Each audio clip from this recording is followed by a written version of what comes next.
अस्सलाम वालेकुम। बहुत सारे लोग नूर मुकद्दम केस के बारे में थोड़े से अपसेट हो गए हैं। डिस्करेजिंग भी रहा है यकीनन कि ये जो थेरेपी वर्क्स की जो टीम है इसकी जमानत हुई है, लेकिन आप सबके लिए एक बड़ा पैगाम है, एक ब्रेकिंग न्यूज़ है। मायूस नहीं होना, मायूसी कुफ्र है, गुनाह है। ठीक है, माजी में जो कुछ भी होता रहा है, लेकिन अब आप लोग भी एक्टिव हैं, अब सोशल मीडिया भी एक्टिव है, हम लोग भी आवाज़ उठा रहे हैं। हम इन मुल्जिमान को भागने नहीं देंगे। इनकी सिर्फ जमानत हुई है और अगर इस केस को आप देखें, इनको इनिशियली थोड़ा सा फायदा ये हुआ है कि इनका इनिशियल एफआईआर में नाम नहीं था, इसका फायदा हुआ है, मेडिकल रीजंस का भी फायदा हुआ है।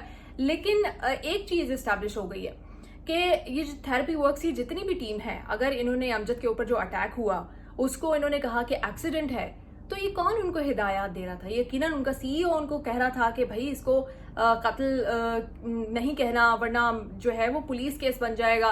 ये सारी हिदायत वो अपनी तरफ से नहीं दे रहे थे, उनके तो बंदा जख्मी था। तो ये सीईओ को पकड़ना बड़ा जरूरी है। बाकी इसमें 4-5 लोग की जमानत हो भी जाए तो खैर है, लेकिन ताहिर ज़हूर जो है उन्हीं को पकड़ना ज्यादा जरूरी है, क्योंकि वो ही मैं कह सकती हूँ सारे फसाद की जड़ है। वो कहते हैं अगर वो इन्वॉल्व नहीं है तो सर फिर आपने अपने बंदे की एफआईआर क्यों नहीं कराई? फिर आपने अपने बंदे के ऊपर जब हमला हुआ उसको आपने एक्सीडेंट का रंग देने की कोशिश क्यों की? आपने डॉक्टर्स को पागल समझ कर था कि वो एक बंदे को अगर नाइफ से अटैक किया गया है, चाकू से हमला किया गया, आप उसको एक्सीडेंट का कैसे रंग दे सकते थे? ये बचकाना हरकतें, ये कंफ्यूजन में की गई हरकतें जो हैं, और इसकी वजह से आप जो हैं वो मशकूक हो गए हैं। आपने इसके पहले भी पुलिस को नहीं इतला दी, वो सारी चीजें तो एक तरफ, लेकिन ये जो आपने किया है ना, आप बाहर आ गए हैं लेकिन आप इस केस में बच नहीं पाएंगे क्योंकि पुलिस की इन्वेस्टिगेशन जारी है। तो आप लोगों ने भी एतमाद नहीं छोड़ना। एक और बड़ी खबर मैं आपको दे दूं कि हुकूमत ने अब बड़ा फैसला क्या किया है। सिर्फ यही नहीं, नूर मुकद्दम केस हो, उसामा सत्ती केस हो, उस्मान मिर्जा केस हो, ये जितने भी हाई प्रोफाइल केसेस हैं इनमें प्रोसिक्यूशन मुतहरिक हो गई है। उसामा सत्ती का केस भी आपको याद होगा, उस मासूम लड़के को 17 गोलियां मारी गई थी और उसको डकैत जाहिर करने की कोशिश की गई थी और उसमें पुलिस के लोग मुलव्विस थे। उसके ऊपर भी जो हुकूमत है ना वो उस केस को इजी नहीं ले रही। एडवोकेट जनरल इस्लामाबाद है न्याजी साहब, उन्होंने मीडिया से गुफ्तगू की है। उन्होंने कुछ बातें बताई हैं जो मैं आपके सामने रखती हूँ ताकि आप लोग मायूस ना हो। वजीर आजम के अहकामात हैं कि केसेस की पूरी तैयारी करें, हाई प्रोफाइल केसेस में प्रोसिक्यूशन मजबूत बनाएंगे ताकि तमाम केसेस अपने मंतकी अंजाम तक पहुंचे। उन्होंने ये कहा कि माशरे में खौफ पैदा हुआ है, ऐसे केसेस से सोसाइटी में सवालात उठे हैं, यकीनन उठेंगे भी। उन्होंने कहा कि खासकर आजकल जो वीडियोस आ रही हैं उससे मुतालिक वजीर आजम की हिदायत काफी क्लियर हैं। फिर उन्होंने कहा कि वजीर आजम ने बराह रास्त हिदायत जारी की हैं कि इन केसेस में प्रोसिक्यूशन मजबूत बनाएं।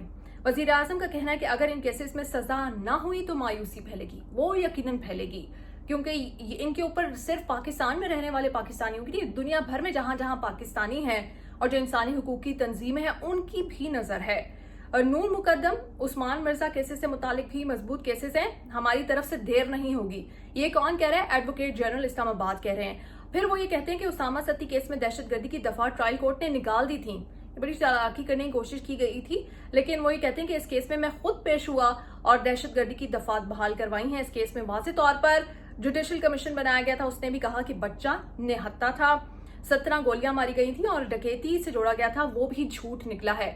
तो नियाजुल्लाह साहब ने तमाम पाकिस्तानियों को ये श्योरिटी दी है कि आप बेफिक्र हो जाएं। ये हाई प्रोफाइल केसेस इस वक्त पाकिस्तान में डू और डाई केसेस हैं, ये डिसाइसिव केसेस हैं जिन्होंने पाकिस्तान का जो मुस्तकबिल है उसका फैसला करना है कि कब तक यहाँ पे जो बाइख्तियार बासर लोग हैं वो कानून के शिकंजे से बच निकलने में कामयाब होते रहेंगे।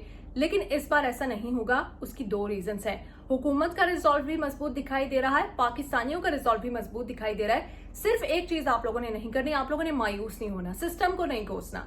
ठीक है, सिस्टम आज तक गला सड़ा है, जो भी होता रहा है, लेकिन अब हमने फैसला कर लिया ना, अब हमें सड़कों पर भी आना पड़ा, आपको भी मुझे भी, हम आएंगे। लेकिन इन केसेस को हमने चूंकि प्रेसिडेंट बना लिया है कि इन केसेस में हमने सजाएं दिलवानी है, तो फिर बाकी लोगों के लिए इबरत खुद ही बन जाएगी। तो आप लोगों ने बस ये करना है, अपना फोकस ठीक रखना है, मायूस नहीं होना اور ان کیسز کا پیچھا نہیں چھوڑنا. ان کیسز سے ریلیٹڈ جو بھی انفارمیشن آتی جائے گی وہ میں آپ سے شیئر کرتی جاؤں گی. میں نے سوچا کہ جو لوگوں میں ایک دم سے مایوسی آئی ہے اس مایوسی کو دور کرنا بڑا ضروری تھا, کیونکہ مایوسی کفر ہے. انشاءاللہ ہم پاکستان کو ایک ایسا ملک بنائیں گے جہاں پہ یہ بااثر لوگ بھی اتنا ہی ڈریں گے کوئی جرم کرتے ہوئے جتنا کہ کوئی عام یا غریب شخص کرتا ہے. پاکستان زندہ باد.